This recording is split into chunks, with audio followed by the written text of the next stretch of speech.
देखिए, शौर्य यात्रा इसलिए है, 33 साल पहले जो बाहर से आया बाबर था, जिसने भारत पर ही नहीं भारत की आत्मा पर आक्रमण किया था, जिसने सनातनियों को शर्मसार करने का बहुत बड़ा षड्यंत्र बनाया था, उस ढांचे को गिराकर जो भारतीय परंपरा, भारतीय योद्धाओं ने जो शौर्य दिखाया था, ये उनके सम्मान के लिए आज का दिवस है। लेकिन साथ में मैं ये भी कह देना चाहता हूं, बहुतों में से एक मिला है, बहुतों में से एक मिला है। लेकिन हम मथुरा वासियों को ज्यादा खुश होने की आवश्यकता नहीं है, क्योंकि अभी भी हमारा कन्हैया, आप समझ रहे हैं मैं क्या कहना चाह रहा हूं। मेरे कन्हैया जब तक स्वतंत्र न हो जाएं, मेरे कन्हैया का स्थान जब तक स्वतंत्र न हो जाए, तब तक किसी भी सच्चे सनातनी को अपने घर में शांति से बैठना नहीं चाहिए। सर जी, बाबरी की नींव रखने की बात हो रही है बंगाल में, बाबरी में। देखिए, पहले तो ये समझिए कि बाबर की विचारधारा क्या थी।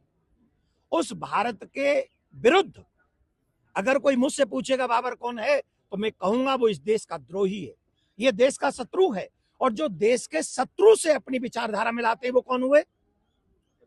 वो कौन हुए? देशद्रोही। वो देशद्रोही हुए। तो जो लोग बाबर के विचार को इस देश में पुनः जीवित करना चाहते हैं, हम अब्दुल कलाम साहब के साथ में हैं, हम रसखान के साथ में हैं, ऐसी विचारधारा का हम आदर करते हैं। लेकिन जो बाबर की विचारधारा से अपनी विचारधारा मिलाएगा, वो देशद्रोही बाबर था, ये भी देशद्रोही है। इनको वहां भेज देना चाहिए जहां से बाबर आया था, अथवा वहां भेज देना चाहिए जहां बाबर अभी है। ईंटें वहां इकट्ठी हो रही है, चंदा इकट्ठा हो रहा है, तो क्या सनातन के खिलाफ ये एजेंडा चलाया जा रहा है? हम क्या कह रहे हैं, ईंटें अपनी जगह सेटल करवा दी जाएंगी और चंदा भी देख लिया जाएगा। तरह से कहां से क्या रूट रहेगा? और हाँ, शौर्य यात्रा की शुरुआत की जा रही है। कच्ची सड़क से शौर्य यात्रा चालू होगी है और भरतपुर गेट तक जाएगी। और इसमें संपूर्ण पूरे मार्ग पर सुरक्षा व्यवस्था सुनिश्चित करा ली गई है। पीएसी का डिप्लॉयमेंट कर दिया गया है फोर्स का, और ड्रोन से पूरी निगरानी की जा रही है, कहीं भी कोई किसी तरह की कोई अप्रिय घटना ना हो। और पूरी ड्रोन से और पीएसी प्लस समस्त थानों का फोर्स जनपद के यहाँ लगाया गया है और अच्छे से शौर्य यात्रा निकलवाई जाएगी। तो कुछ संवेदनशील स्थान भी यहाँ से यात्रा निकलेगी, उसको लेकर किस तरीके से निगरानी की जा रही है? संवेदनशील स्थान तो ऐसा कुछ नहीं है, मिश्रित आबादी है बीच में कुछ एरिया, मिश्रित आबादी से भी शौर्य निकलेगी और मिश्रित आबादी से सभी लोगों से बातचीत हुई है, सभी लोग बढ़िया से निकलवाएंगे, किसी को कोई दिक्कत नहीं है इसमें निकलवाने में। शौर्य दिवस पर निकाली जा रही है यात्रा, क्या कहना चाहिए? ये एक परंपरागत यात्रा है जो कई वर्षों से निकलती आ रही है। उसी परिप्रेक्ष्य में आई ये यात्रा मथुरा नगर में शौर्य यात्रा के रूप में निकाली जा रही है। ये यात्रा पूरे नगर का भ्रमण करके और अपने गंतव्य को प्रस्थान करेगी। यात्रा में 2 झांकियां हैं, राम जी की, भगवान हनुमान जी की 2 बैंड हैं और सैकड़ों की संख्या में कार्यकर्ता मौजूद हैं।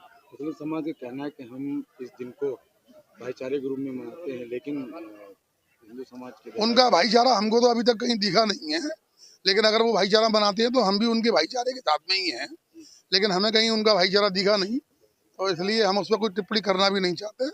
हम अपना कार्य कर रहे हैं, वो अपना कार्य करें। एक स्लोगन है, अयोध्या भी हमारी है, अब मथुरा की बारी है, क्या कहें? ये धर्म संसद में पूज्य धर्माचार्यों द्वारा एक पूर्व संकल्पित है कि अयोध्या, मथुरा, काशी तीनों हमारे धर्म स्थल हैं जो जिनको हमें वापस हिंदू समाज को लेना है।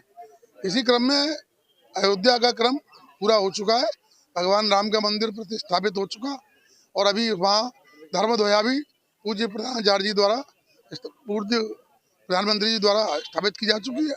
अब हम मथुरा की लड़ाई जिस तरीके से अयोध्या की लड़ी है, उसी तरह की मथुरा की लड़ाई की तैयारी भी बहुत जोरदारी से शुरू कर रहे हैं। ये यात्रा कहाँ से कहाँ तक? ये यात्रा अभी यहीं वेद मंदिर से शुरू हुई है और पूरा नगर भ्रमण करके और भरतपुर गेट पर प्रथम और अंगूरी वाटिका डी गेट पर द्वितीय स्थान विश्राम लेगी।